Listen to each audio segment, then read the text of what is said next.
long winter break is over, and that can only mean one thing: we are back. It is time for racing again, and thus welcome to the new season of the DTM 2019, and we are here at the Hockenheim Ring. It is raining and it's cold, but it does not matter, because this certainly is going to be a very, very hot season. The DTM might be the most powerful season ever, and we're here with the DTM boss, Gerhard Berger. Gerhard, it's been amazing because there's so many changes and there's so much news around the DTM. So tell us, what can we expect for this phenomenal new season? Never enough news, but we have a big regulation change. We have done, I think, a lot of work on internationalization. We have drivers out of 11 nationalities, and on top of everything, we have Aston Martin as a new brand here on the grid. And after the first practice, we have seen all the 3 manufacturers in the first row. So, great day. The weather conditions are not that great, but on the other side, that is good for having an interesting race. Looking forward. I think it's going to be quite exciting. We're all very excited. Thank you so much, Gerhard Berger. And now let's get racing. So here's your commentator. Thanks very much, Verena. I cannot tell you how energized and excited we are for this season of DTM. So much to tell you about, so much that could happen. And Philipp Eng has had not the baptism that he would have liked, because he didn't manage to get any running during qualifying because the car stopped. The reliability has really suffered this weekend across the free practice and also the qualifying as well. So Philipp Eng not having the start that he would like. New teams, new drivers, and of course we welcome WRT, who are here as an independent team with Audi, and we'll find out a bit more now with Verena. Yeah, Audi is very strong this year, obviously, with 8 cars, and 2 of them are from your private team. Vincent Voss, it's wonderful having you here. You've got 2 rookies, so what do you expect for their very first race and for your very first race here? Well, it's been a tough weekend so far. I mean, the weather has been terrible today. We did not have such a good quali, but we have shown some good speed yesterday in free practice, so let's see. I mean, we expect just to go to a trouble-free weekend, and well, we have to learn. We have a lot to learn, so we are here to do that. Well, thank you very much and best of luck. Thank you. Back to the commentator. Thank you. Had a great chat with Vincent last night. Of course, he, as he quite rightly says, has 2 drivers in the team this year, Pietro Fittipaldi. And not only Pietro Fittipaldi, but also the WRT driver Jonathan Aberdeen, who incidentally takes a grid drop because his car was worked on after Parc Fermé quali conditions, and he didn't use his Parc Fermé quali joker, which you can do. So there we are, that rounds that out. The starting order, where we will see Marco Wittmann on pole position. A good number of spectators here to see the first race of the 2019 season, which not only features a brand new manufacturer in Aston Martin, but it also features so many other things. Of course, the first time 2-litre turbo engines, the most powerful DTM cars we've ever had, some 610 horsepower, push to pass, a new rear wing and DRS, and the vehicle weight has been reduced as well, below 1,000 kilograms to 986 now. So there are so many ingredients to drive us towards what should be a classic DTM season. And of course, delighted to welcome Aston Martin as a brand new manufacturer into the DTM with ARM Motorsport. So, and from a writing a chapter point of view, it couldn't have been better in qualifying, because Wittmann pole position, BMW, Mike Rockenfeller P2 for Audi, and Paul di Resta for Aston Martin going from P3. So a really great chapter written because all 3 brands will be going on the first 2 rows of the grid. And we look at one of those phenomenal looking Aston Martin Vantage DTM cars right now. So Aston Martin, new manufacturer into the DTM with ARM Motorsport, and here this weekend is the Chief Executive Officer of Aston Martin, and that is Andy Palmer. Oh, we're so very excited that finally Aston Martin is joining the DTM, and in the end it's been a bit of a race against the time, but you've made it and you are here and we're so thrilled. So Dr. Palmer, what are you expecting for today? Well, you can dream of a win, I guess, but I'm really happy just to be here, and the idea that we could get a car onto the third position is just incredible. It's beyond all expectations, and I have to compliment to the our sport guys, our motorsport guys, that have done just a terrific job in getting the cars here. Right, well, we're really, really excited as well, so fingers crossed. Thank you very much, Dr. Palmer, and back to you. Dr. Andy Palmer then, the Chief Executive Officer of Aston Martin. Here, of course, our motorsport are running the Aston Martin Vantage DTM car across the DTM season in 2019. And Paul di Resta, the quickest of those, going from P3 on the grid. This is Joel Eriksson, a race winner last year, of course. Took a win at the Misano circuit in Italy. He is going from P9 on the grid, a time of 150.6 for Joel Eriksson. And he goes from, as I say, P9 on the grid. So BMW, Audi and Aston Martin on the first three places, which is absolutely fantastic. So Marco Wittmann with a 148.2, Mike Rockenfeller with a 148.2, but Marco Wittmann just shaded it for pole position. Wow, so here I am with the pole setter, with Marco Wittmann. He's just getting into the car, but just quickly, how does it feel, the very first qualifying of the season, and you've got pole?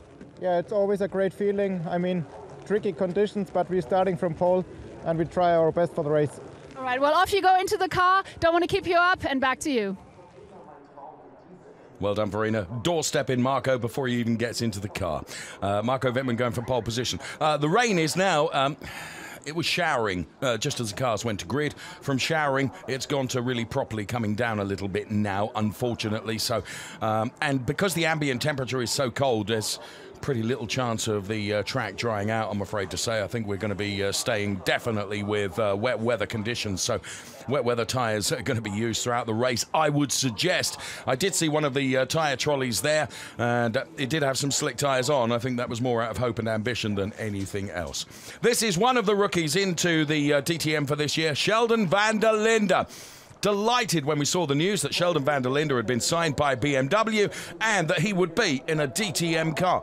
And he did a very good job in qualifying, putting that BMW P7. So well done to the South African, Sheldon van der Linde. Looking forward to see how he progresses during DTM through 2019. Another rookie, Jake Dennis. Couldn't be more delighted to see Jake Dennis in an Aston Martin Vantage DTM car. And what a good job he did in qualifying as well. He's put the car on P6. Was looking quick in practice as well, and at times was the quickest of the four Aston Martin drivers. Jake Dennis puts the car P6, and he very much looking forward to what should be a phenomenal DTM season for him. Really good to see Jake in that car and in DTM. A real British talent, and delighted to see him here. The Hockenheim circuit then, 4.574 kilometres, 16 turns. 6 of them left-handers, 10 of them right-handers, and let's be upstanding for one Mr. Robin Freins. Robin Freins with another good job in qualifying, goes from P5 for the number 4 car, a 149.5 for Robin Freins then, and he could be a danger man from there. Audi have looked good across the test sessions and practices as well, and Robin Freins has certainly always been there or thereabouts and could be a danger man from there. There are so many things that could happen in the space of the race. I was almost going to say 55 minutes plus 1 lap. That's not the case anymore, because yet another change is that we now go in terms of number of laps rather than race duration. This, the René Rast car, chased Gary Pafford all the way to the championship title towards the end of the season, of course. René Rast there, and there is the quickest of the Aston Martin Vantage DTM cars, Paul di Resta then. Back into the DTM, of course, and very much a driver with maximum experience to bring to our motorsport and to the Aston Martin effort in terms of DTM for this season. What a shot of the Hockenheim circuit unfolding in really rather murky and mirror conditions, but the exciting race underway.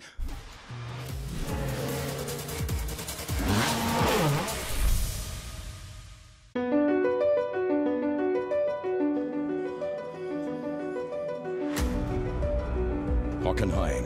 About 1 hour from Frankfurt, perhaps an hour and 30 from Stuttgart, 4.574 kilometers. This 21,700 resident town, which plays host to so much motorsport during the course of a year, and always has a friendly and welcoming face to motorsport fans that flock to what is something of a mecca in terms of German motorsport. There you can see it unfold from our helicopter in weather conditions which were slightly better than that we see here now, with the rain continuing to come down. So let's find out a little bit more about what the strategies are going to be from the team chiefs ahead of DTM Race 1. Yeah, I mean, we're here to compete and to win. That's the target, obviously, that we have. I think we ended on a high last year, and we hope that we can carry that over into this season. Well, obviously exciting racing, spectacular races. I mean, the cars are fantastic. New turbo engine, DRS, push to pass, all those ingredients, top drivers, 3 super brands, so super excited. And I think even with the weather of today, it's going to be really hot on the track, and we're going to see an exciting race. Well, I think we came here to bring 4 cars onto the grid at Hockenheim, which we achieved. Huge achievement by the team.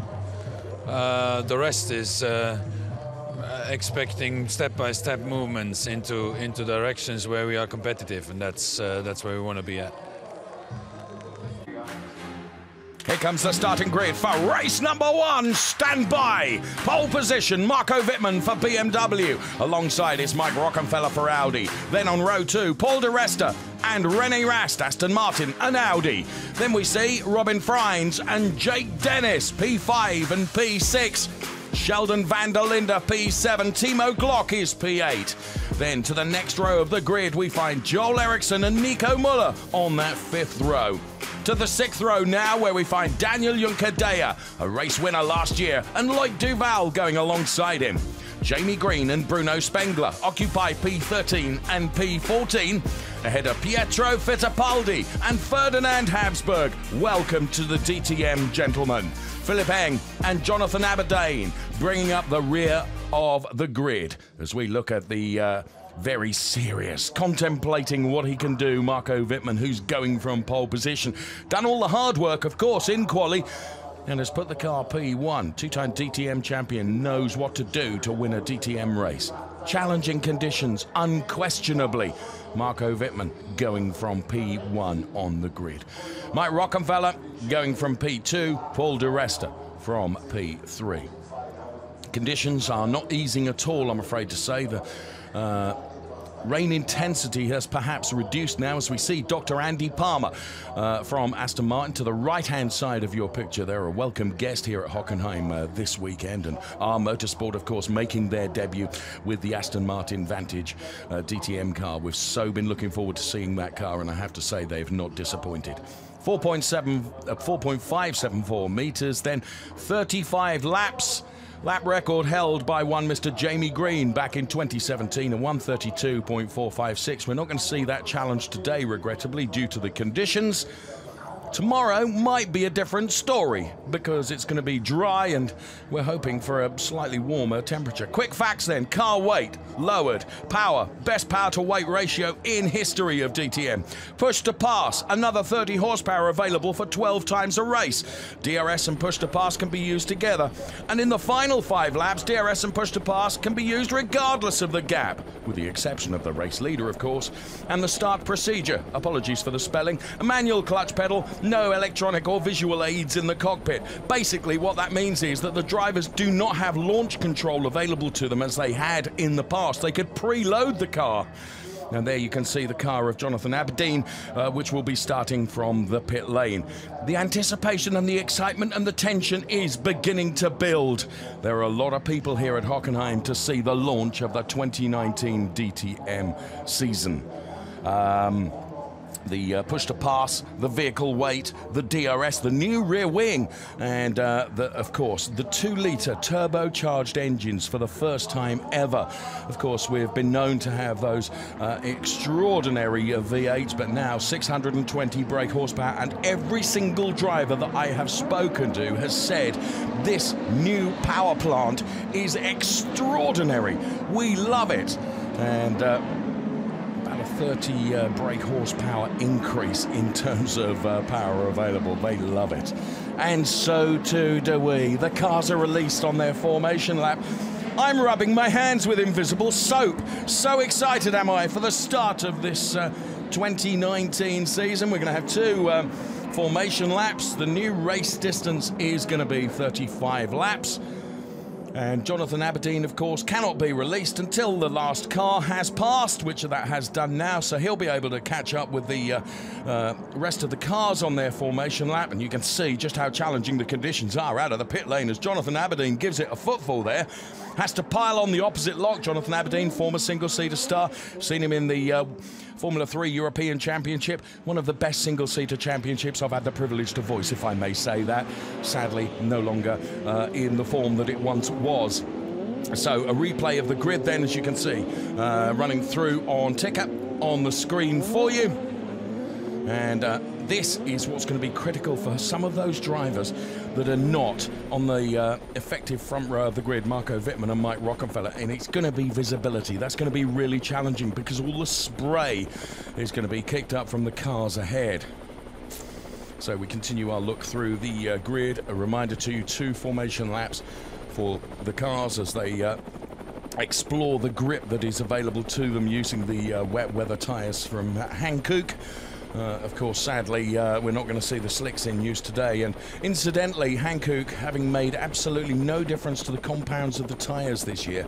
So where last year, tyre management, you could see almost, and we did on a number of occasions, drivers, I was going to say almost taking a gamble, but it wasn't much of a gamble where they would come in almost on the first lap and get their mandatory pit stop out of the way and their tyre change out of the way. I don't think we're going to see that with the DTM this year. I think the rear tyre wear with the additional power that the cars have is really going to mean that degradation plays a part. If you look there, you'd think the rear view mirrors fell off the top of the windscreen and fell onto the dashboard of René Rast's car. It's another one of the changes in DTM. We do not have rear view mirrors. We have, indeed, cameras on the back of the car which project that image onto that small screen in the car for our DTM drivers. So they're on to their second of the formation laps, and from our vantage point here, you can really see the spray and how challenging the conditions are going to be for all these drivers. In fact, such is the conditions that they're now saying we're going to do 3 formation laps rather than 2. So that's just allowing the drivers to get accustomed to the conditions that we have. So inside the car there, we can see Marco Wittmann. You can see the firewall in the cockpit of the car now, which means additional safety for the driver of the DTM. That's that big black area to the back of Marco Wittmann, the pole sitter there. And hence the reason for the monitor rather than the rear view mirror, because if you had a rear view mirror now, all you'd see is the firewall. So that's why the cameras have been installed, and the screen there you can see in Pietro Fittipaldi's car. One of the 5 rookies here with DTM for this year, driving for the WRT team. We heard from Vincent Voss, the team principal, earlier on, and a big welcome to Pietro Fittipaldi then, who's just making an adjustment there to his brake bias. That little wheel you can see there that just changes the percentage of braking from front to rear. 34 laps is going to be the new race distance, which has been confirmed following the addition of another formation lap. Now that's what it looks like from the back of the car. So you can see all that spray being chucked up, and that's what people like Timo Glock have to drive into.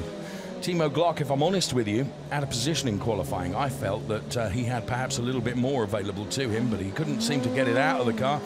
Of course, you'll remember with great enthusiasm, as I'm sure I certainly did, the excellent battle he had with Gary Paffett and Mike Rockenfeller at this very event last year, which set the scene and set the stall out, if you like, for what became a truly epic DTM season. We saw Gary Paffett crowned as champion here at Hockenheim at the end of the year.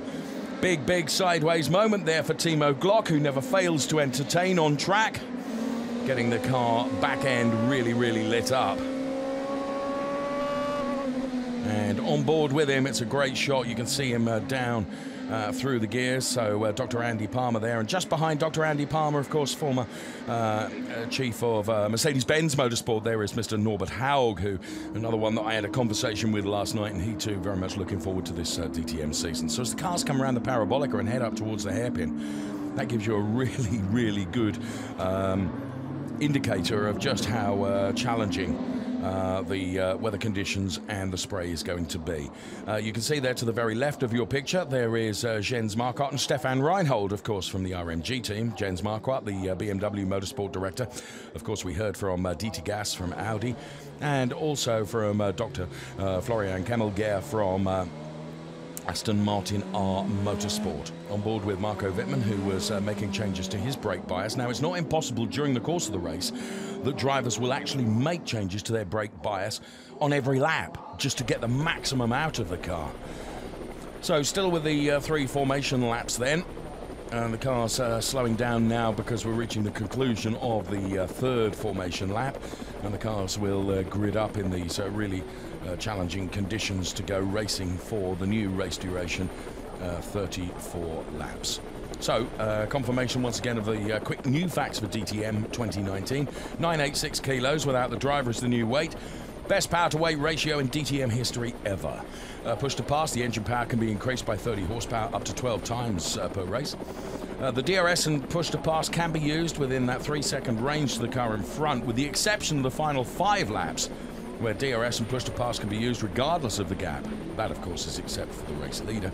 And the start procedure now much more reliant on the driver rather than the preload that we used to be able to do in terms of the start procedure, where they used to use this launch control to get the cars off the grid.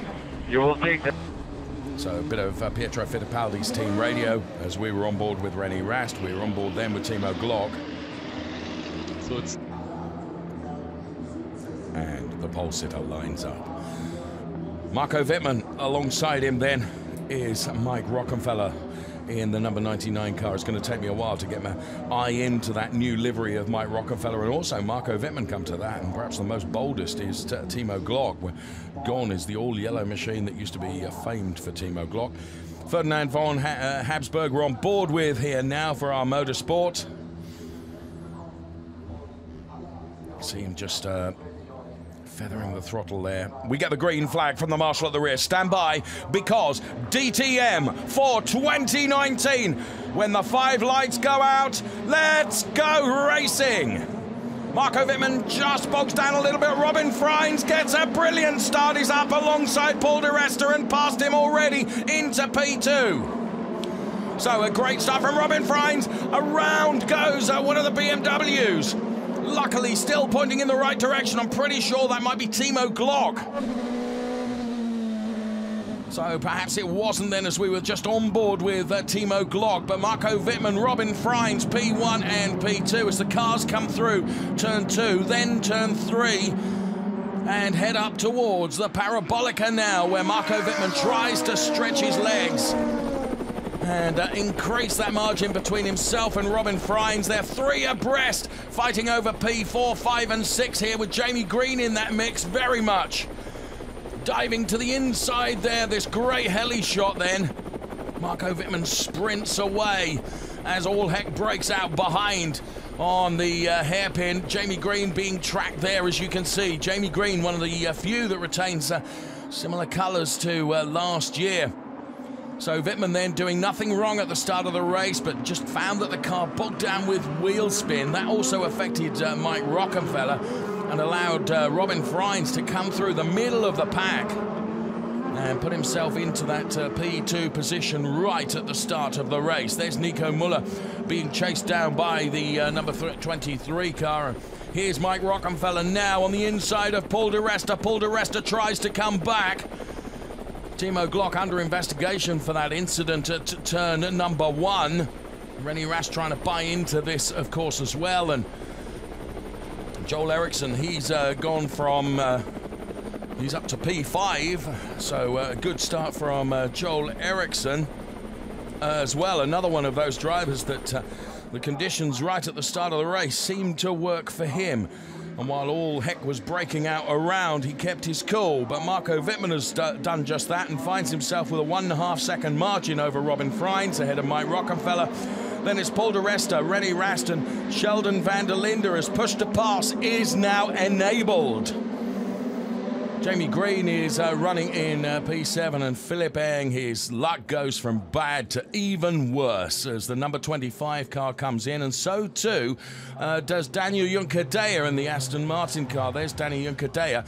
So they're changing the tyres on Daniel Juncadella's car already, and going for this potential. I suppose when you were where you were from Danny Juncadella's point of view, it's worth taking the gamble, and actually the gamble the same for Philipp Eng, who actually doesn't have a problem but has just come in for his mandatory stop. We're so fearful that he was going to have issues, and that car going around indeed was Timo Glock, so I did get that absolutely right, but he managed to get it going in the right direction again. Let's see if we can see this from on board with Rennie Rast then. Well, that's the reason why. To be fair, I think Timo turned in on him, and he's down in P12 now, so I don't think Rennie Rast had really very far to go there, because Timo Glock did cut across the front of Rennie Rast, and in fairness, he's under investigation for that. So Marco Wittmann, back as we were then, 1.5 seconds ahead of Robin Freins, who dives out of the spray to try and find some visibility. Then we have Mike Rockenfeller, then we have Rennie Rast and Paul di Resta with Sheldon van der Linde, Jamie Green, Jake Dennis. No, Loic Duval has got past Jake Dennis. And then it is Bruno Spengler rounding out the top 10 at the moment. So Marco Wittmann then doing a good job out front, and he's untroubled. And already in for their pit stop, Philipp Eng and Danny Juncadella, who've just rolled the dice right at the start of the race and have got their mandatory pit stop out of the way. 34 laps we have got to do, and one of those laps has been completed now. Make it 2 as Marco Wittmann crosses the timing line, and now extending his lead by a further 0.3 over Robin Freins, who in turn is ahead of Mike Rockenfeller. Mike Rockenfeller some 4.8 down on the race leader. Rennie Rast now under investigation for pushing another car. Well, the way we saw it on the screen, it really looked like Timo Glock turned in on him. This is a battle going on here with Joel Eriksson and the number 27 car of Jonathan Aberdeen. So there, the number 47 car of Joel Eriksson. And there with an issue perhaps was one of the cars, I think that was Ferdinand Habsburg. This is Philipp Eng in the number 25 car, and the number 62 machine then of Ferdinand Habsburg sadly is being put back into the garage. So Ferdinand Habsburg is out of the race in that Aston Martin Vantage DTM car. What a shame. And this, the number 25 car of Philipp Eng, picking up some gravel almost like a snowplow there, as you can see, as he runs off the track and through the gravel trap. And of course the front splitter there acts almost as a plow, and you can see just how much gravel is being scattered around there. And getting by is Danny Juncadella in that number 23 car. So Wittmann leads from Freins, from Rocky, from Rast. Jamie Green chasing down Sheldon van der Linde, and ahead of this little pack is, of course, Paul di Resta in the Aston Martin car. So four-way fight going on there at the moment for those positions. And you can see as the back end of Sheldon van der Linde car just lit up a little bit there as they're trying to control here. Here comes our race leader, Marco Wittmann then, ahead of Robin Freins, 2.4 seconds, the gap between P1 and P2. And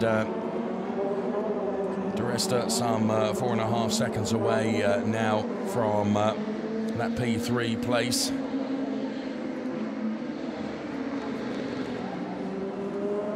So the rest of the order on the screen: Wittmann, Freins, Rockenfeller, Rast, the 1, 2, 3, 4. And you can still see how Marco Wittmann just the back end of the car really let go then, as he still has to really work to control it in these challenging conditions, but in so doing, as out of the car comes Ferdinand Habsburg. What a shame. So Ferdinand Habsburg's first DTM race is done and dusted, regrettably. No further action with regards to the incident as Robin Freins loses out to Mike Rockenfeller. Rocky has come through on Robin Freins, as you can see, and is now putting the chase on to Marco Wittmann.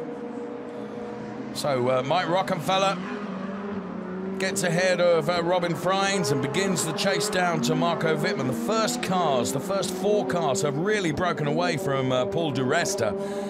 Then it's Paul di Resta, then it is Sheldon van der Linde and Jamie Green. So Mike Rockenfeller, he's the only driver that's lapping in the 58s at the moment, a 1:58.024 last time around, whereas the other top 4 drivers are in the 59. So Mike Rockenfeller's obviously found pace in the car, and this is where he managed to get past Robin Freins, going up into the hairpin then. Of course, bearing in mind that you have this push-to-pass facility, he went through on the inside then of Robin Freins. Of course, 2 Audi brand mates together. They were not going to fight too hard over that. Here is René Rast then.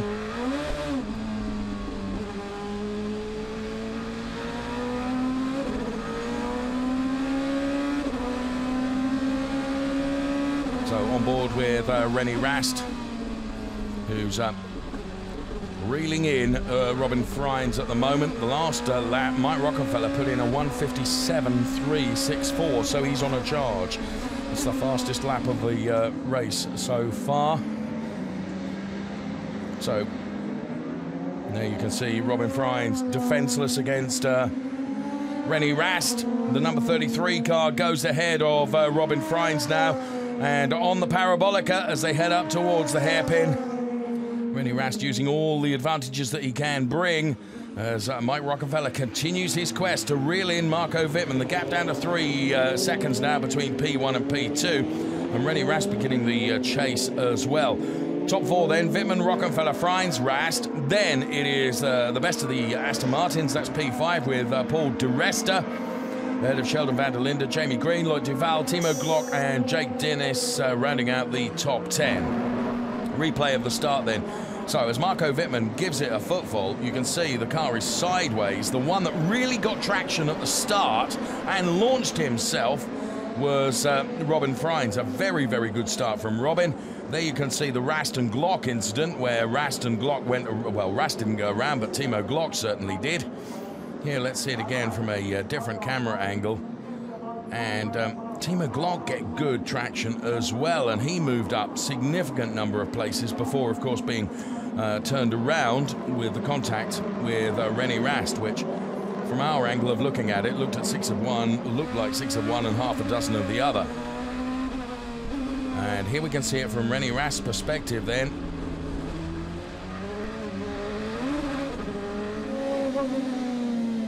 And from Timo Glock's perspective then, from his rearward-facing onboard camera, gave it a footfall to make sure that he could keep the back end spinning around so that he would be pointing in the right direction once again. Whilst we're looking at those replays, may I just mention that Mike Rockenfeller has just done a 1:55.878. So the gap to Marco Wittmann, which was 3 seconds just a lap or so ago, is now down to 2.4. So Rocky is on a charge here. We've completed 5 laps of 34. There's Robin Freins now, who's out there really sort of on his own in P4, not being caught by Paul di Resta, that's for sure. We're on board with Timo Glock, who's chasing down. So Timo Glock then with Jamie Green ahead of him. Let's see, just when you give it an absolute footful of accelerator, how the back end lights up and let's go. Around the Parabolica, heading up towards the hairpin, then on board with Timo Glock. You can see virtually nothing through the windscreen, such is the spray. And there we can see it from a high overhead shot then as he dives to the inside of Jamie Green. But Jamie Green is able to carry more momentum around the hairpin turn and therefore is not under threat at that point from Timo Glock.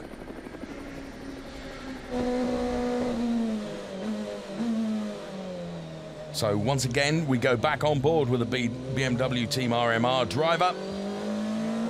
Of course, that amalgamation of RBM and RMG team is now all over the back of Jamie Green. Now, push to pass can be used, of course, to overtake, but it can also be used to defend and increase your power if you're being chased down, as Jamie Green is being chased down now by Timo Glock. A fight that's going on for P7 currently. This is playing into the hands of Sheldon van der Linde, who was able to escape up the road, as Timo Glock then on the inside of Jamie Green does go through. So Jamie Green gets relegated, and the car of Timo Glock does go through. Next in his target sights will be the rookie Sheldon van der Linde, potentially. So on board with Timo Glock, how he just stuck the car on the inside of Jamie Green, which of course stays the inside for the next turn. So the overtake was done and dusted. And all of a sudden he's right on the back of Sheldon van der Linde and also Paul de Resta. So Timo Glock on something of a charge now, as in comes the number 47 car of Joel Eriksson for his mandatory pit stop. Ferdinand Habsburg, of course, we've seen in and retire the car, sadly. The other two cars that we've seen in were Philipp Eng and Daniel Juncker-Deyer. So the team go to work on the Joel Eriksson car. 8.6 second stop is not the quickest in the world, as Sheldon van der Linde now is up against Timo Glock there. BMW brand mates, of course, so the defense won't be too hard, but Sheldon van der Linde doing a very good job in his first ever DTM race in any event, but the hugely experienced Timo Glock coming up behind him now. And Timo Glock just looking to find a way past the South African. And we're on board with Timo Glock now as he puts himself alongside and past the car of Sheldon van der Linde. So next in the target sights of Timo Glock will be the Aston Martin R Motorsport car of Paul de Resta. Incidentally, the gap between Wittmann and Mike Rockenfeller is 2.1 seconds now, so where once Mike Rockenfeller was really chasing him down, Marco Wittmann's responding now by upping the ante. And now we can see René Rast in the 154s as well. Only 3 drivers in the 154s, and those are Wittmann, Rockenfeller and René Rast. But Timo Glock is showing good pace here now and is reeling in Paul de Resta. This would be, of course, for P5, which is the position that Paul de Resta holds currently. Sheldon van der Linde relegated to P7 following that overtake, of course. So Wittmann, Rockenfeller, Rast, Freins, de Resta, Glock, the top 6. And there is our race leader through the hairpin then, Marco Wittmann, heading down towards turn number 7, which is taken generally absolutely flat. Before heavy braking, before you come into the Mercedes arena here at Hockenheim. You can see how the lines taken in wet weather conditions completely different to those lines that the drivers would use if the conditions were dry, which is what we so hope for tomorrow, as Timo Glock goes through on the inside of Paul de Resta. De Resta fights back, though, as they head down towards turn number 7, but with Timo Glock having the inside line, he is able to go through on Paul de Resta relatively unchallenged. So Timo Glock now back up to P5, so getting back towards the sharp end of the race at the moment. 7 laps of 34 have been completed. And Timo Glock really has got some pace now relative to what he was showing at the earlier stages of the race, but do bear in mind that he was put back following that incident with René Rast, of course. He made a very, very good start and dived through the middle, but Wittmann still leading, 2 seconds ahead of Mike Rockenfeller and René Rast in P3. There's René Rast, and we go on board with him now. So Rast, another one in the 53s, and in fact a 153.3 for the last lap of René Rast compared to the 153.7s and 8s for Rocky and for Marco Wittmann, respectively. So René Rast on something of a charge, makes an adjustment to the brake bias, as you can see, as they head up towards the hairpin. And this is our race leader, Marco Wittmann then. So the rain now, we think, has stopped, and it is beginning to get a little bit brighter. So the retiree that we've seen, of course, sadly, is Ferdinand Habsburg. He's with Verena now. Yeah, I'm now here with Ferdinand van Habsburg. Obviously, for the first DTM race in your life, it would have been lovely, obviously, if this wouldn't have happened. But what exactly did happen? Why did the race end for you? Unfortunately, I don't have too much information because I don't know what's wrong. Something wrong with the powertrain. We all see how sensitive these machines are. You know, all the manufacturers are having issues, stopping cars all right, left and center. So it's not unexpected that one of us was going to struggle. Unfortunately, it was me because I do have a lot of experience to catch up on. So I'm a bit sad that I can't complete the race. It was looking reasonably exciting, especially with my teammates. So happy for them to keep on going and to learn what they're doing. But apart from that, I'm watching and I can't wait for tomorrow to get another go at it. I bet. Thank you very much, Ferdinand, and back to you. Thanks so much, Verena. Ferdinand Habsburg then out of the race, but he, of course, is hoping for better things for tomorrow. Right, all of a sudden, Mike Rockenfeller and René Rast are in the 52s now, and the 53 lap time remains with Marco Wittmann at the moment, so the gap is really coming down now. It's down to 1.3 seconds between Marco Wittmann and Mike Rockenfeller. So, as it certainly has got a little bit brighter, it's never going to dry up, that's for sure, and that indeed actually makes a difference with regards to the wet weather tyres, because of course to keep these wet weather tyres in an operating window, you have to keep them at the right temperature, and that means searching out for the wettest, densest spots on the track to keep those tyres within the operating window. Of course, they all have to do a mandatory pit change, and of course if you run in drying conditions on wet weather tyres, they heat up and they blister, don't they? But there's still plenty enough water across the course of the track now, but that is why you see slightly different lines rather than in the dry conditions. Therefore, the timing of the mandatory pit stop is going to be absolutely critical. So, Jonathan Aberdeen here, he's feisty, has got past Nico Muller, and that's a change for P12. So, Jonathan Aberdeen then, for the WRT team, puts himself ahead of Nico Muller. So, well done to him. So, it's a busy place up at the hairpin, as you can see. For the moment, all the cars make their way through with no problems at all. We're keeping our eyes on the situation with regards to Marco Wittmann and Mike Rockenfeller, and here comes Nico Muller coming back at Jonathan Aberdeen now to try and wrestle that place back, which he does. So Jonathan Aberdeen tries to get back as well, but Nico Muller makes the car as wide as possible, brakes. Jonathan Aberdeen now on the inside. That, of course, becomes the outside for the next turn, so he's disadvantaged by that. So Nico Muller gets that place back and holds on to it for the moment.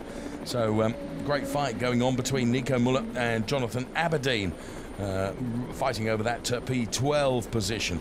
About 10 laps of the 34 of this race duration have been completed, as there we can see Arno Zenzen on the pit wall of the Audi paddock area. He is the boss, of course, of Team Rosberg, and 153.913 just been posted by Timo Glock, who's lighting up at the moment.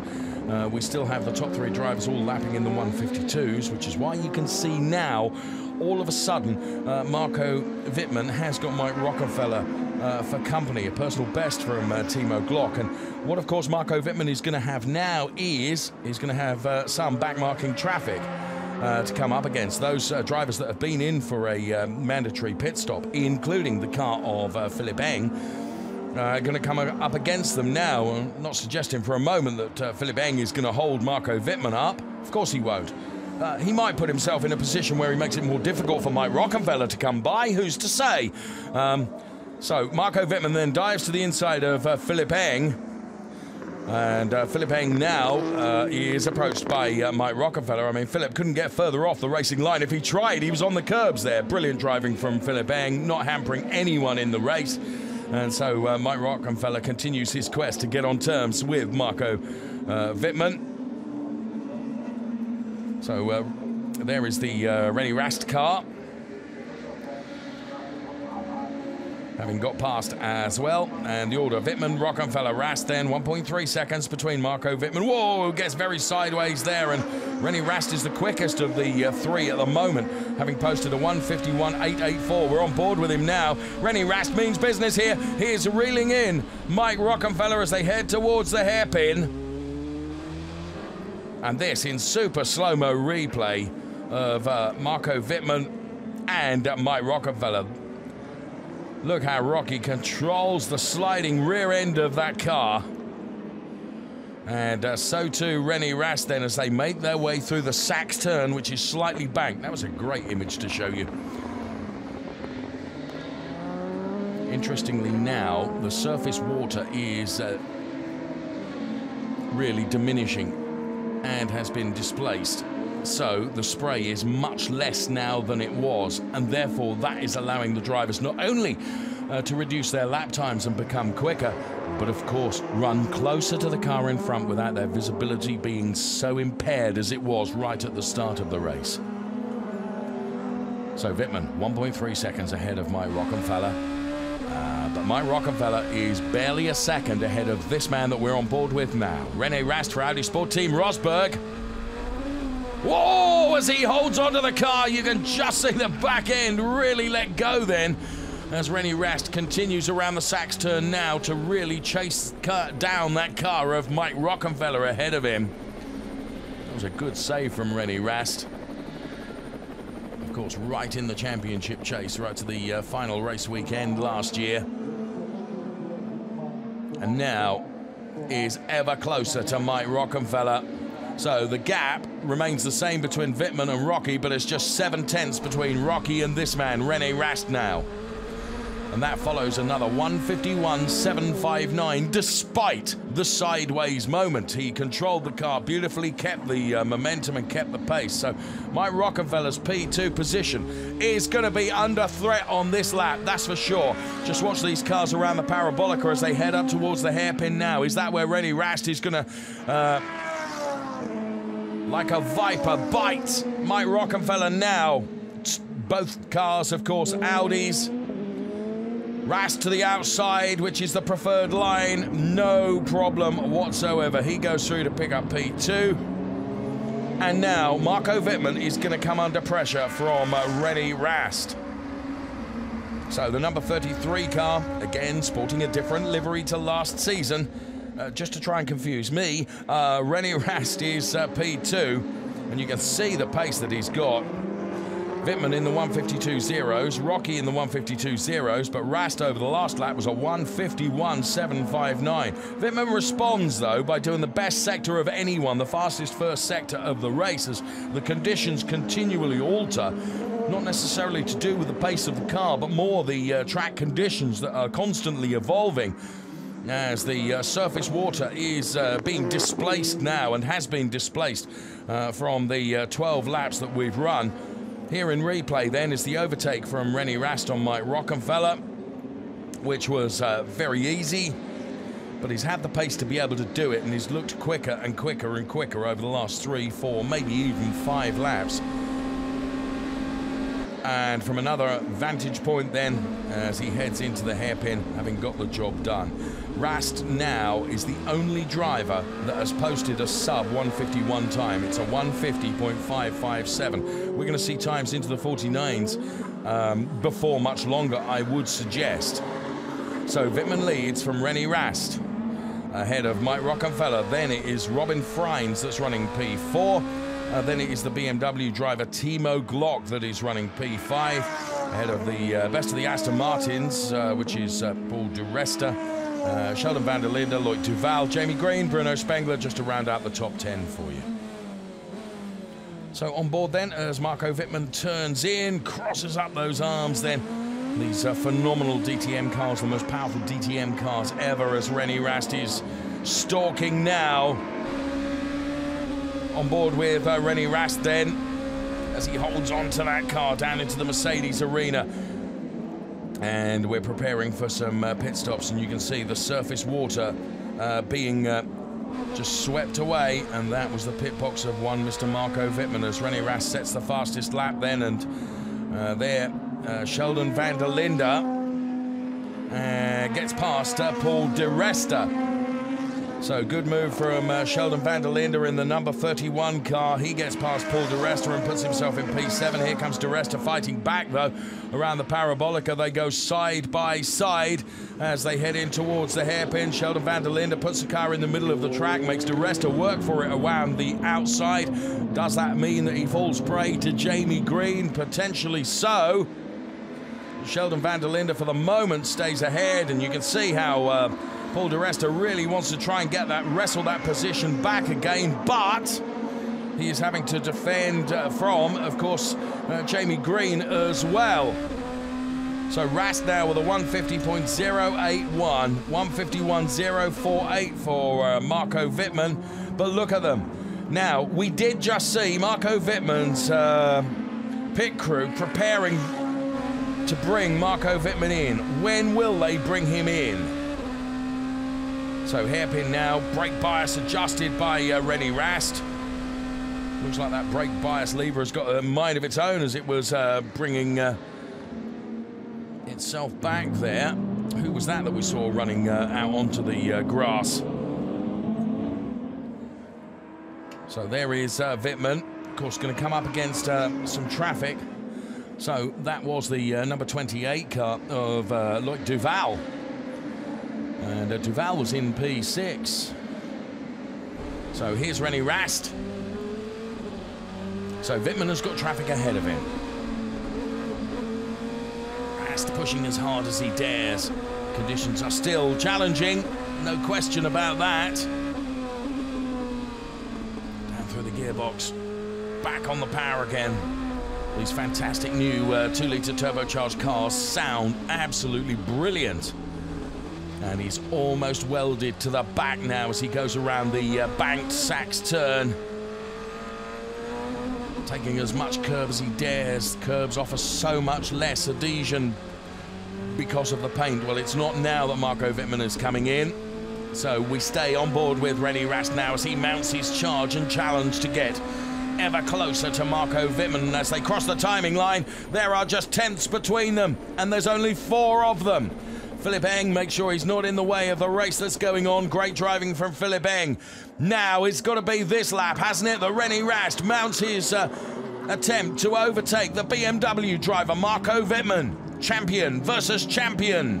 Formers of course, Marco Wittmann, 2 championships to his name. René Rast, of course, winning the championship in his rookie year in the DTM. So Parabolica then, up towards the hairpin. Now, can René Rast get close enough to dive to the outside of Marco Wittmann? I don't think so, because Wittmann is responding. They're both in the 151s. Rast almost touches the back end of the Marco Wittmann BMW. So down now through turn number 7, which is taken absolutely flat. And they head in towards the Mercedes arena now. For the moment, Marco Wittmann has seen off the charge and challenge from René Rast. But it is a question of when, not if, that charge is going to come to take over the lead of this race. And the number 33 car, René Rast, is the one that is doing the chasing. Marco Wittmann now having to do the defending. He makes just a slight mistake there and runs a little bit too much over the curbs. Able to settle it all, though, and hold it all together. And another great shot as they make their way around the Sachs turn then and head into the final 2 turns here at the Hockenheim circuit, which once again is the venue for the start of the season of DTM here in 2019, with so many new features to these cars. And another lap is put in the book by Marco Wittmann. And René Rast will rejuvenate and re-energize his charge to try and come past. On board with René Rast. Braking now, backmarking traffic ahead, which will keep right out of the way to allow this fight to continue.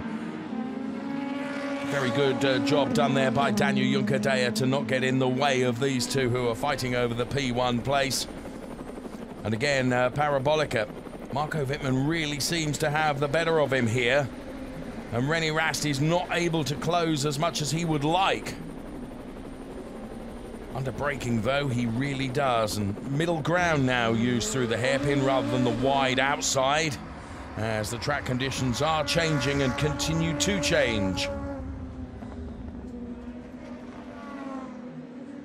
So last lap around, a 150.716 for Marco Wittmann. It was a 150.770 for René Rast. So there is virtually nothing between them. The times are static now. One wonders Pit stop if... light, no grip. Pit stop light. No grip. Pit stop light. You get the use set on the medium pressures. Remember the pit stop light. So Paul di Resta, who was saying there on team radio, absolutely no grip. So... there's just zero grip. there you go, you hear it again. Zero grip is what Paul di Resta said. So he has a new set of the Hankook wet weather tyres then. And therefore, when you consider that Paul di Resta has gone from P4, and he's saying that he's really suffering from no grip, as we're seeing the lap times really static now between Marco Wittmann and René Rast. The question is raised, is now the time to bring those cars in, because those wet weather tyres have gone past their best now. So there is Rast. And René's last lap was a 151.043, whereas Marco Wittmann's was a 150.240. So Wittmann has been able to extend that margin, look, to 1.3 seconds. I mean, they're both 5 seconds, well, 6.5 seconds from the lead, ahead of Mike Rockenfeller. So here is René Rast, whilst chasing down. I wonder if, in his chase, he has just taken so much out of those tyres that he is going to need to come in and get that sorted and get a new set on before he can really consider chasing down once again. The number 99 car of Mike Rockenfeller there. And there the number 23 car. Bear in mind the number 23 car of Daniel Juncadella. And Daniel Juncadella was one of the first to come in for the mandatory pit stop. Was rolling the dice because could afford to make that gamble. Truthfully, was back in the grid and back on the pack, and therefore it was worth taking that punt, presumably. So René Rast around the Sachs turn now. I wonder if, can I see from our commentary position whether they're preparing themselves in the Rast garage? I'm not sure. Don't think so. No, sure enough, he's not diving in yet, nor is Marco Wittmann. We are at about half distance of the race as Bruno Spengler, now who's running in P8 because he's got past Jamie Green. Rast is up the ante again to a 49.2. So Bruno Spengler then and Jamie Green fighting over the P8 place, which Bruno Spengler has wrestled away from the British driver, Jamie Green. So Spengler in the BMW then, ahead of Jamie Green. And then, of course, it is Jonathan Aberdeen, and this just doesn't feel right. It's going Paul di spongy, Resta. go more to the floor when you press it, like it's losing pressure. Retirement. Remember when you hop out to take the stick out, and then you need to go to the weighbridge. So he was complaining of no grip at all when he came in for his mandatory tyre change, and now he has to retire from the race. So Rast re-engaging that fight after resting the tyres briefly and perhaps cooling them a little. And now we see Paul di Resta as the second retirement of the race. So the Rast charge on Marco Wittmann continues. They're exactly a second apart, and that may change as they cross the sector line. Now, sure enough, as you can see on screen, a score. That was a full-on power slide from René Rast. And that was through the Mobil 1 turn. It was really enjoyable to watch, but it's not the quickest way around there, to be fair. It might entertain us, but it doesn't mean he gets any closer to Marco Wittmann, sadly. So 48.8 then for Rast. And let's see now as he crosses the timing line how much quicker he was than Marco Wittmann on that occasion. Well, the gap is down now to 6/10. Arno Zenzen there on the pit wall. It's a 148.987 versus a 149.365. So 6/10 the margin between Marco Wittmann and René Rast. Bear in mind, Wittmann's got to come in, Rast has got to come in, so too Mike Rockenfeller and Robin Freins and Timo Glock and all the drivers thereafter, with the exception of Junker Deyer, Ericsson and Philipp Eng, and of course we've lost Paul di Resta and Ferdinand Habsburg. So Parabolica again, this is where I think Marco Wittmann is able to hold his own, because René Rast is just not able to get close enough here, which is the obvious place where you would use all the things that you can to get ever closer, as Jamie Green is having to defend now from Jonathan Aberdeen. Jonathan Aberdeen just taking a look at the inside there, but that would give him the inside for the next one, but the outside for the critical final 2 turns. And Jonathan Aberdeen not close enough to be able to do so anyway, so Jamie Green is able to defend that position. So Wittmann, Rast, Rockenfeller, Freins, Glock, the top 5. Here comes Jonathan Aberdeen again on Jamie Green. So undoubtedly the rookie Jonathan Aberdeen is getting very racy here versus Jamie Green. To the outside then to try and get better momentum here. Jamie Green, very experienced racer, just places the car where he knows he needs to place it. But surely he's going to be prey through the Parabolica heading up towards the hairpin. Aberdeen can see, I would think, absolutely nothing. So reliant on Jamie Green sticking to his line, because Aberdeen can see nothing. You can see Jamie Green tries to squeeze him a little, and he does squeeze him. And Aberdeen's attempt at an overtake there was really rather compromised by virtue of the fact he had to take to the runoff area just to hold on to the car, so he's going to have to try and do it all over again. Here it is, you see, goes to the outside. Then Jamie, it gives him almost, I was going to say, racing room. There was just a little love tap between the two of them. Green turns in, Aberdeen gets on the paint. That's where he loses momentum and grip. And, well, it looks like he's got past him now. Anyway, Paul di Resta, we've seen a retirement. Let's hear from him. So I'm now here with Paul di Resta. Paul, we were hearing you complain on the radio there's no grip. Can you describe for us what it's like out there? The conditions are quite like qualifying, but I was 5-6 seconds slower. It's a different set of tyres, but just couldn't get any grip. The other guys are doing the same lap times as they did before, so not really too sure, and then we had to retire because something happened with the brake. So. Okay, but you don't know what happened exactly? No. Well, thank you very much. Back to you. Okay, so a problem with the brakes as well. Well, we just saw in replay how Jonathan Aberdeen did get past Jamie Green, and now having a go is Jake Dennis then in the number 76 car. Jake Dennis does put himself ahead of Jamie Green, but carries a lot of speed into the hairpin, but was able to hold on to it. That's not the hairpin. He was going into that turn number 8, but he did manage to hold on to it. And now is ahead of Jamie Green. It was going through turns 2, 3, and 4, actually. So they're on the Parabolica now with Jake Dennis ahead of Jamie Green. Jamie Green fighting back now, though. Jake Dennis places the car right in the middle of the track and then to the outside to try and deny both Jamie Green and Nico Muller. Almost a touch from Jamie Green on the back of the Jake Dennis Aston Martin Vantage. But Jake Dennis stays ahead for the moment. Jamie Green is not giving this up without a fight. Jake just gets onto the curbs and the painted area. Nico Muller now on Jamie Green. Nico Muller placing the car almost on the inside. 21 laps of 34 have been completed. The Wittmann-Rast gap is 7/10. You can see Jamie is really struggling with the back end of the car in terms of the grip that's afforded these wet weather tyres that have done more than half the race thus far. For some drivers. Here comes Nico Muller then on the inside, and there is Pietro Fittipaldi going all the way around the outside. That was a great move from Pietro Fittipaldi.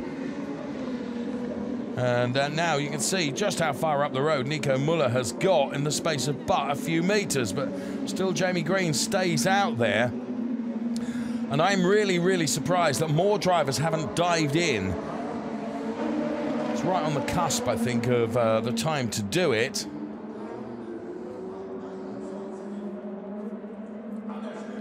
So 30 years and DTM, and Nico Müller and Pietro Fittipaldi both ahead of the number 53 Jamie Green car. So that means Nico Müller is P11 and Pietro Fittipaldi is P12, and of course Jake Dennis running in P10 now. Rast and Wittmann were the remaining within a tenth of keeping that gap constant at 7 or 8 tenths. And Nico Müller is going to come under the threat of Pietro Fittipaldi now. We're on board with Pietro then. Again, you can see as the throttle is floored, so the back end of the car just loses traction. He controls it nicely with some opposite lock. Take that turn 7 flat, then brake for the Mercedes Arena into turn number 8. And here's P1 and P2. The Marco Wittmann René Rast battle. Timo Glock, who's running in P5 incidentally, has just posted a 1:47.804, which is fast. So Timo Glock all of a sudden getting second wind then perhaps for the second half of this race. We've got 12 laps remaining. And we're on board with René Rast. Of the 18 cars, only 5 have been in for their mandatory pit stop. Race control then say a change of climatic conditions, as of course the track is drying out, and a super slow-mo of the highlights of our race leader currently, Marco Wittmann. Jonathan Aberdeen dives into the pit lane for his mandatory stop. And it'll be interesting to monitor the times of Jonathan Aberdeen when he comes back out. So there the team go to work on the number 27 car, the Audi WRT team. You're in wet. Be careful. Wet. Copy. Be careful, it's wet. Really tricky when you first get into the new tyres that are on that car, but Jonathan Aberdeen tries to hold on to it, and he's back out on track again because of course the tyres, well, they're almost refrigerated, and there you can see the consequences of that. They are so cold that until you can get them up to temperature, no warmers, of course, are allowed. And Aberdeen is really struggling.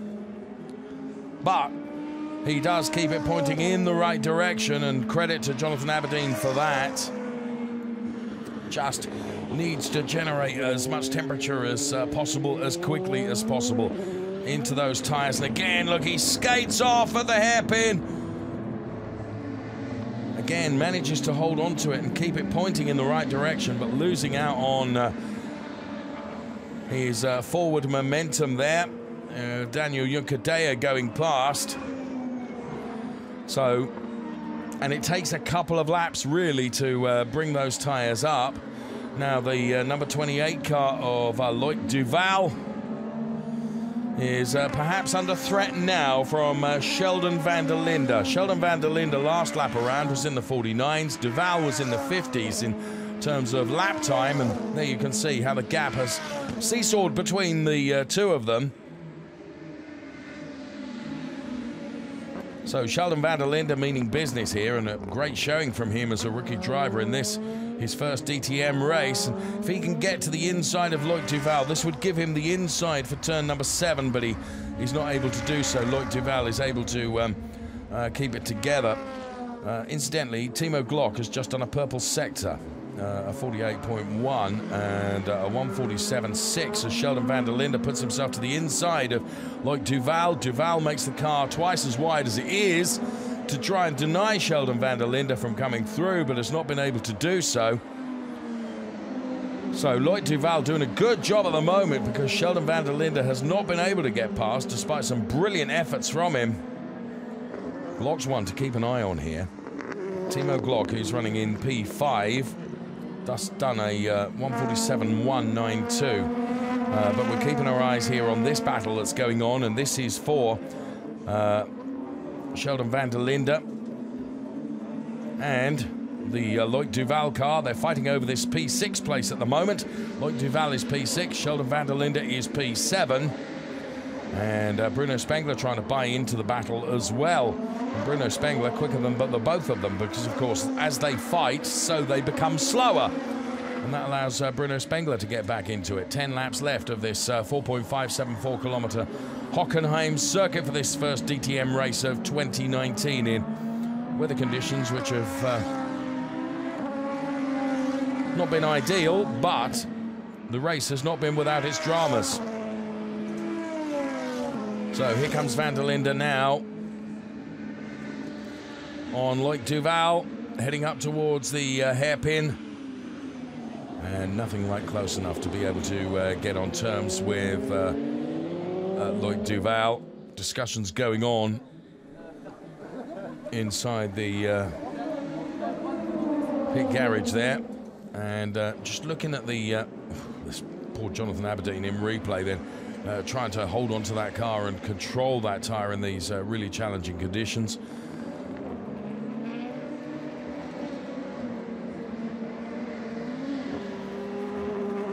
By my reckoning, this will be his second lap after having come in for his tyre change, and the tyres are still not affording him the grip that he would like. You can see he's really tiptoeing the car round, and of course dropping down the order like you would not believe. Is down in P15 now. René Rast consistently making alterations to his brake bias, the balance between the front and the rear braking in terms of how much percentage is put to the front and the rear of the braking system. Marco Wittmann now looking a bit more comfortable, truthfully. Now bear in mind, both of these drivers have still got to come in, and what have we got, 9 laps left. Aberdeen has been lapped as well, incidentally, such as his trouble holding on to that car. Which is that going to impact everybody else? Is that going to be the same for everybody else? And you know, all leaving it till not the last minute, because we've still got 8 or 9 laps, but they're certainly leaving it till the very end, because neither Marco Wittmann nor René Rast have come in. So of course what they're hoping is that the track conditions will dry out still further. So there is Rast. And there is our race leader, Marco Wittmann, in the green and white Schaeffler liveried BMW. And René Rast now getting a bit closer. He's taken a couple of tenths out of Marco Wittmann now. We're onto the Parabolica once again. Of course, René Rast would love to put himself ahead of the Marco Wittmann car before the mandatory pit stop. Is he going to be able to do that? Don't think he's close enough yet. And you can see how offline it still is wet in the Parabolica, but online it's almost looking dry-ish. I don't think for a minute it's ever going to be conditions where you can use dry tyres, but there is definitely a very, very different drier line. And there you can see Wittmann and René Rast, car number 33 then, who is currently running in P2, 5 tenths behind the race leader.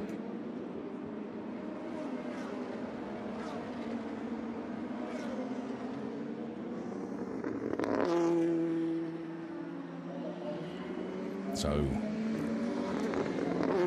going to give due credit to Marco Wittmann here. He's not been fazed by the pressure of René Rast behind him for lap after lap after lap after lap. Really kept his cool. Are they preparing to bring Marco Wittmann in? Because that is certainly Marco Wittmann's garage.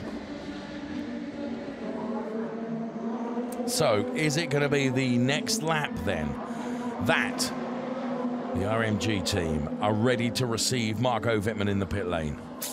Let's see. We've completed 27 of the 34 laps. And these two have been so close, as Mike Rockenfeller comes in now from that P3 place. Is the use set from this morning, and you will be alone on track. So the Phoenix team using a used set from the qualifying this morning. They've put those onto the Mike Rockenfeller car. He's released now. 6.5 seconds. Sheldon van der Linde has got past Loic Duval. All of them getting past the Jonathan Aberdeen car, which is just falling back down the order, isn't it? Still those dark clouds loom overhead. So Sheldon van der Linde has been something of a star in this race, in my opinion. Running in that P7 position. So diving into the pit lane comes the Bruno Spengler car. Now we can see them getting ready on the garage alongside Bruno Spengler's. That's the garage, of course, of Marco Wittmann. Are they going to bring in Marco in on this lap? Where is Marco on the track now?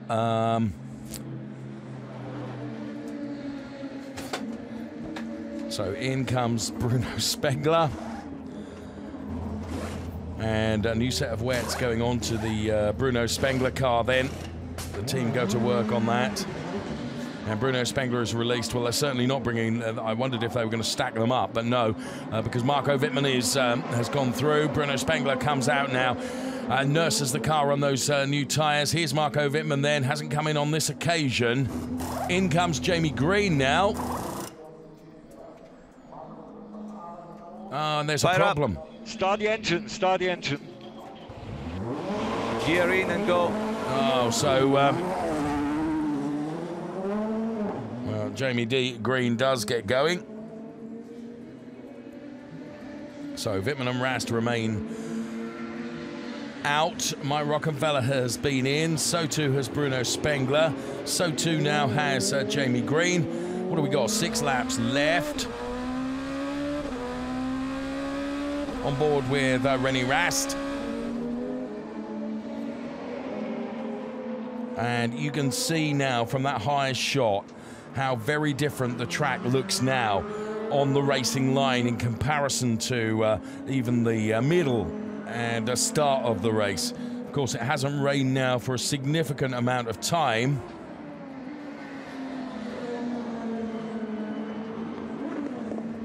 So there is Marco Wittmann, our race leader, who's got 1.3 seconds, 2.3 seconds now over René Rast.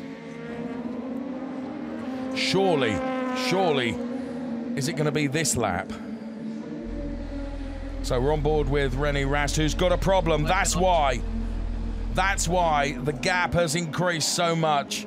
Rast has got an issue with the number 33 car. Wittmann does not come in.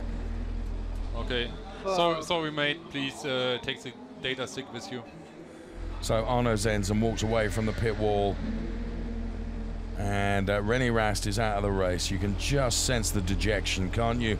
Having tried so hard. Now, if that's the car that we're hearing, it sounds really ropey, doesn't it? Oh, and that is just such a shame. Some fine battle that had gone on for the entire race. And here is René Rast then just suddenly feeling that, you know, the car was not performing as it should. You can see the making his way through this turn now, and that's when the car just lets go.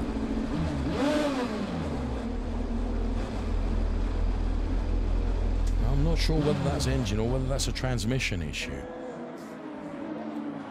Anyway, whatever issue it is, he's out of the race. So, all of a sudden, Robin Freins, some 38.4 seconds down on Marco Wittmann, finds himself in P2. Timo Glock is in P3. Right, what can Timo Glock do about Robin Freins? Both Timo Glock and Robin Freins have got to stop. Please bear in mind, Mike Rockenfeller has stopped. So Mike Rockenfeller, who's currently P4, has made his mandatory pit stop. Wittmann, Freins and Glock have got to stop yet. So Jamie Green also having made a pit stop, but he's not going to trouble the front runners. Mike Rockenfeller, however, that could be a completely different story. What he needs to do is get past Jamie Green here as quickly as he possibly can. We've got 4 laps remaining in this race. Oh, and you can see how frustrated Rocky is behind Jamie Green now. And I think they're getting ready to receive Marco Wittmann into the pit lane.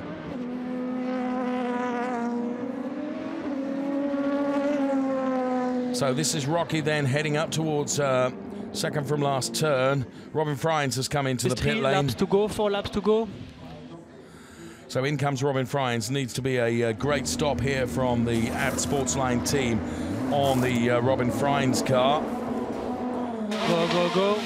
6.3 seconds. Push fighting for the podium. And he's out. So Robin Frijns making his way down the pit lane now. He'll have to nurse the car, of course, on those cold tyres. 4 laps remaining. Now here is Marco Wittmann, just got past the snaking car of Jonathan Aberdeen. I think it's this time. I think Wittmann will be in. Might be wrong, of course. There's Loic Duval. There is Bruno Spengler. So Marco Wittmann, is it going to be this time? Yes, yes, yes. So poor Jonathan Aberdeen has been lapped twice now, but Marco Wittmann is into the pit lane. So the RMG team standing by to receive the race-leading car. This is the one to watch here, Mike Rockenfeller, who's got past Jamie Green now. Bear in mind, Mike Rockenfeller stopped earlier on. And we're into the final 3 laps of the race then. DTM Race 1 of the 2019 season as the team go to work on the Marco Wittmann car.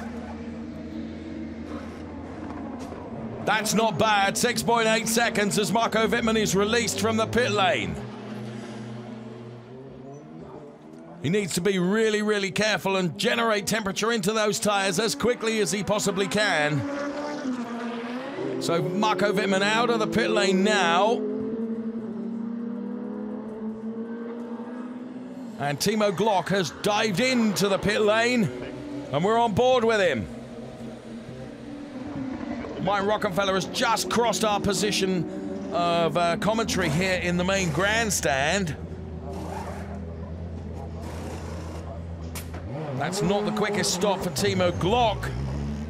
He's on his way out of the pit lane now. His garage is positioned right close to the exit of the pit lane. Here comes Robin Frijns, who's had a lap to put some temperature onto those tyres, and therefore Timo Glock will become vulnerable to Robin Frijns. There's nothing that Timo Glock's going to be able to do against defending from Robin Frijns. Robin Frijns carries that speed through into turn number 2. The back end of the car lets go, but he controls it nicely. In comes Sheldon van der Linde. Also in is Jake Dennis. And so too is Pietro Fittipaldi. So in the closing stages of this DTM race,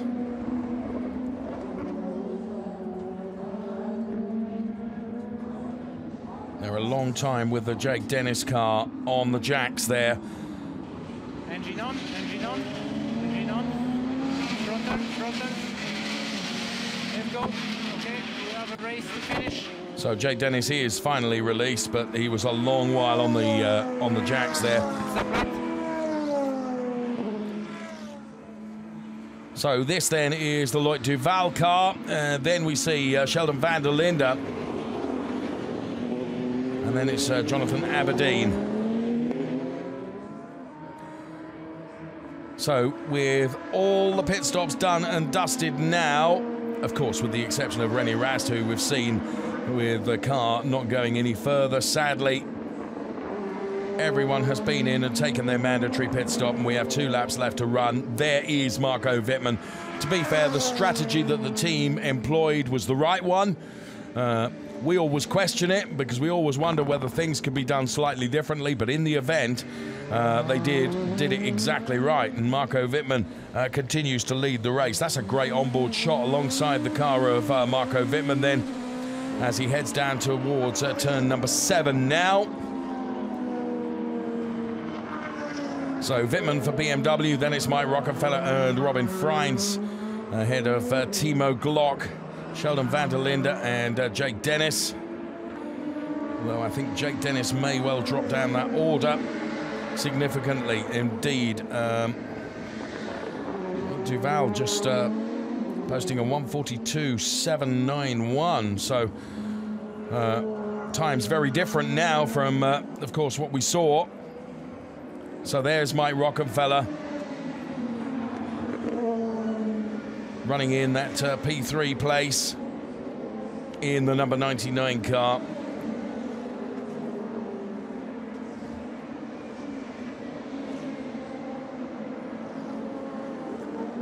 And Marco Wittmann crosses the timing line to start the last lap of race 1 of the 2019 DTM season. We're on board with Pietro Fittipaldi, who is running in P10, the WRT Audi RS5 DTM. Parabolica is where we find Pietro Fittipaldi now, heading up towards the hairpin. Down through the gearbox, through the hairpin. Here comes Robin Freins then to start his final lap. He's some 32.9 seconds down on Marco Wittmann. His last lap, a 1:44.063. He's the fastest man. No question about that, but the gap towards P1 and P2 is just too great. Wittmann then, 12.5 seconds over Mike Rockenfeller. Glock started P5. Of course, got turned around, ended up P12. Now, would you believe, is P4. He's 5.5 seconds back from Robin Freins. It's been a great debut for Sheldon van der Linde, who is P6. So there have been a lot of notable achievements in this race. However, the man that did all the hard work in qualifying but had to convert that into the pace that he needed for the race, and he's managed it absolutely perfectly, and you can see why he is cool, calm, collected, and a 2-time DTM champion to win race 1 2019, Marco Wittmann. Mega Marco, they will say. Here comes Mike Rockenfeller for Audi, who will take P2. Some distant way down on the race leader, but Mike Rockenfeller does take P2. Rocky, P2, very good race, P2. So Rocky takes that P2 position. And 2 corners still left to do before we'll get to the P3 car, which goes the way of Robin Freins for Audi. So Robin Freins starts his season with a podium place. It's great job, P3. my friend. Great job, P3. Slow down, ELS off. ELS off. Timo Glock will take P4. And a 1:42.469, so will be the fastest lap as well. Then it will be Loic Duval, Sheldon van der Linde, Bruno Spengler. But the race winner is Marco Wittmann. And the rest of the cars come through. It's been, well, fairly drawn out in terms of where the cars are on track in conditions that at the start of the race were horrific. And, well, you can see the delight from Marco Wittmann. And still cars crossing the line. Danny Uncadella, incidentally, pitted on lap 1 and just finished P9. And there is Jake Dennis, and there is a bitterly disappointed Rene Rast. He'd done such a good job, hadn't he?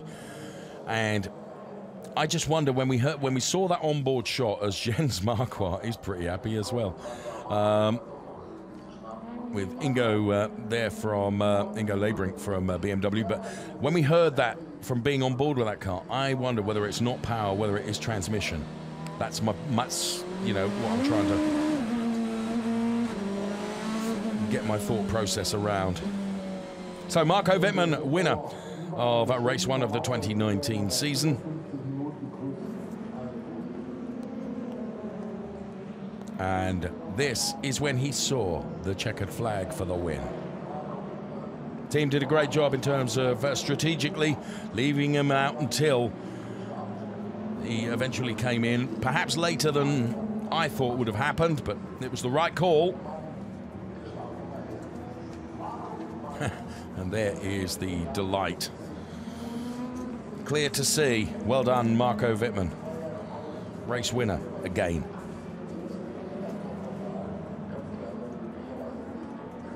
And there, Jens Marquardt, very, very happy.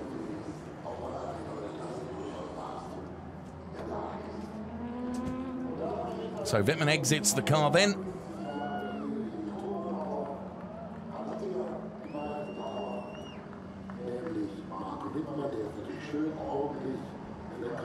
Mike Rockenfeller already there and parked up. And there is the cheer.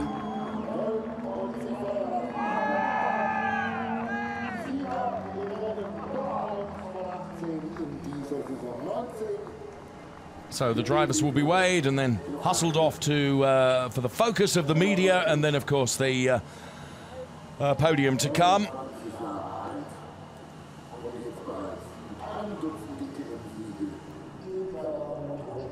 And there the cars all parked up. What a race. Now, we've always been able to say with DTM that whatever happens in race 1 doesn't necessarily give us a form guide for race number 2. Well, that will be even more poignant today because we're hoping that tomorrow will be dry. Of course, there's no guarantees, but that's what we're hoping for. And therefore, it'll be a completely different race. That's a good vault, to be fair.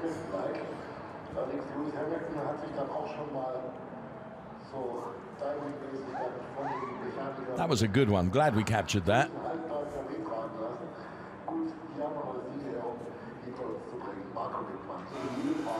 And there is our race winner.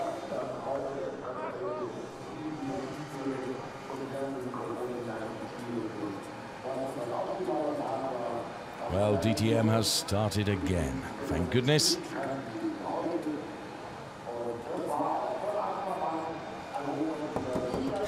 Pretty pleased with the car. Certainly didn't fail him today.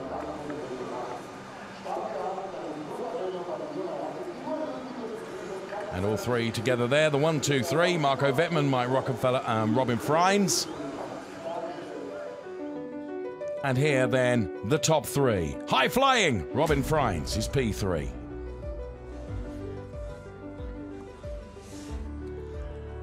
And before we see the rest of them, the race winner is Marco Wittmann.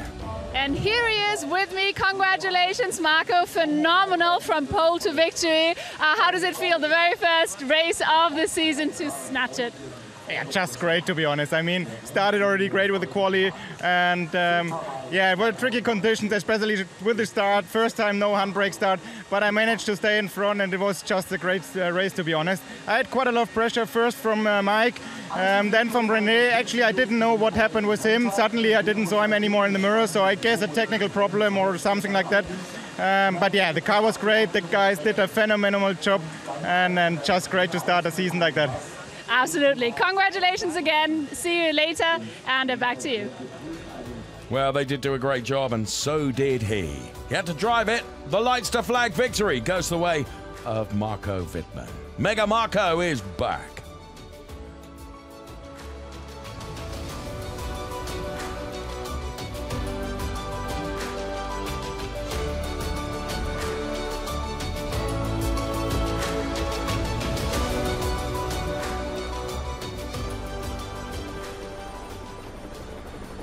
Confirmation of the classification then. P1, Marco Wittmann. P2, Mike Rockenfeller.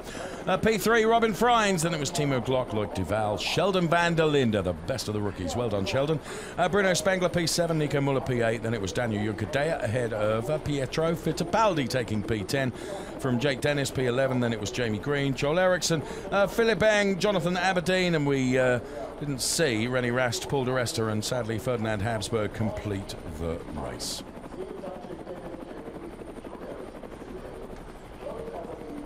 So we're standing by for the podium ceremony then. I can see from our vantage point that the drivers have made their way up onto the podium. And this is one that they will really enjoy.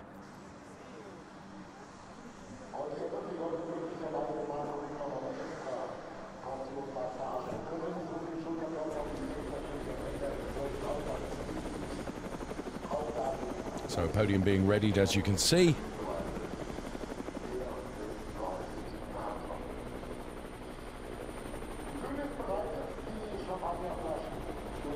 And another race to come tomorrow. There's Mike Rockenfeller and Marco Wittmann. I'd like to listen into this if I could. But of course, conversing in German as you would expect. So we can't learn too much from that.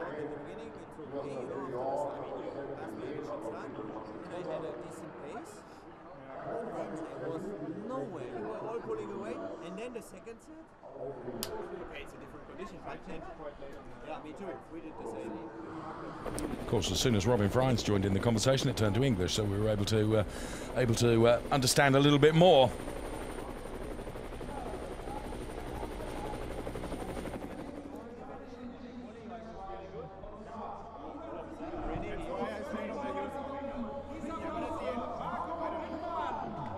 So the race winner then is called out onto the podium to the top step, Marco Wittmann.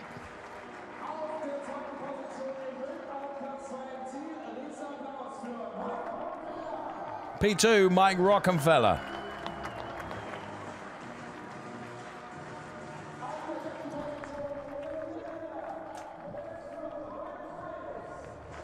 And P3 for Robin Freins.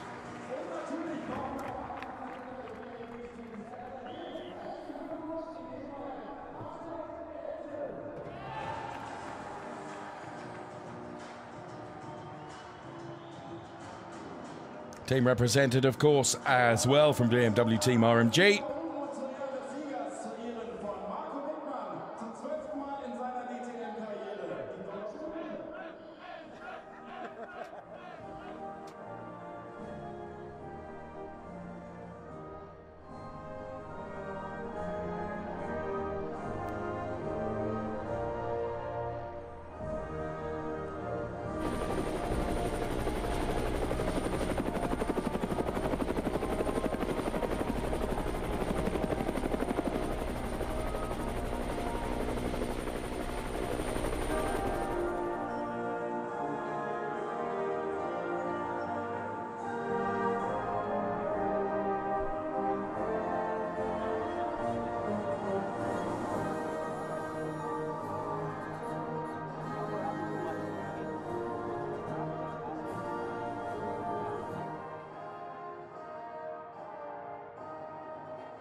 And the anthem plays out then for Marco Wittmann, our race winner.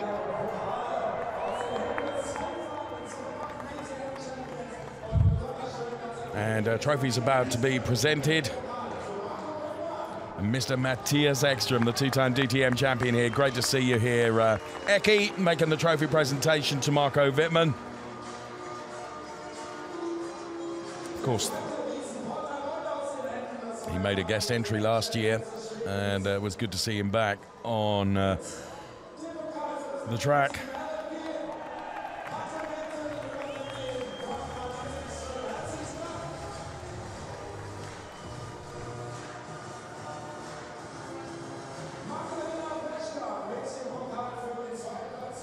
Magdalena Brechka then, the 26-time champion, makes the trophy presentation to Mike Rockenfeller. I have to say, they've not saved any money on the trophies. They're big uns, aren't they? And Mike Rockenfeller gets his P2 trophy. And Mr. Dominic Harrison then, the star influencer, makes the trophy presentation to Robin Freins.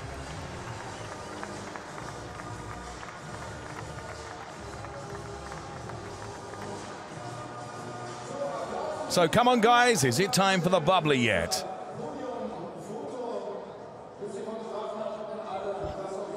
No, photographs must be first.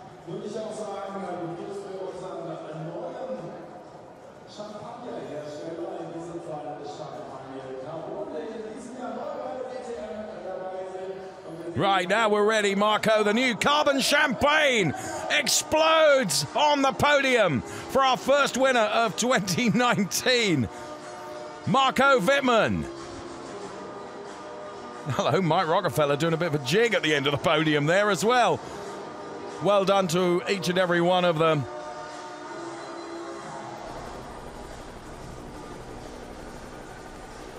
So, the points then, after the first race. Marco Wittmann has 28, Mike Rockefeller has 20, Robin Freins has 15. Then it's 12, 10, 8, 6, 4, 2, 1 to Pietro Fittipaldi. But Sheldon van der Linde, look, a rookie on 8 points already from his P6 finish. Well done, Sheldon. And well done, Pietro Fittipaldi.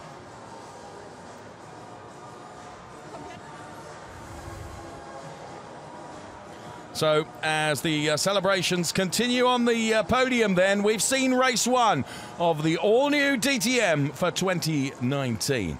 Race number 2, we hope in somewhat different weather conditions, are going to be rather different, but it will be just as exciting. I can't wait.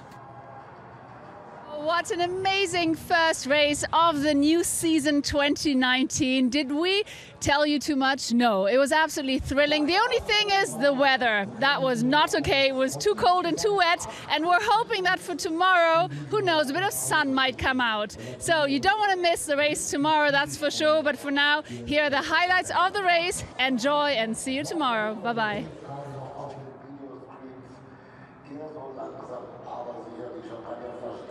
Hat und was auch drin ist, wird er durchaus mit Erlaubnis seines Motors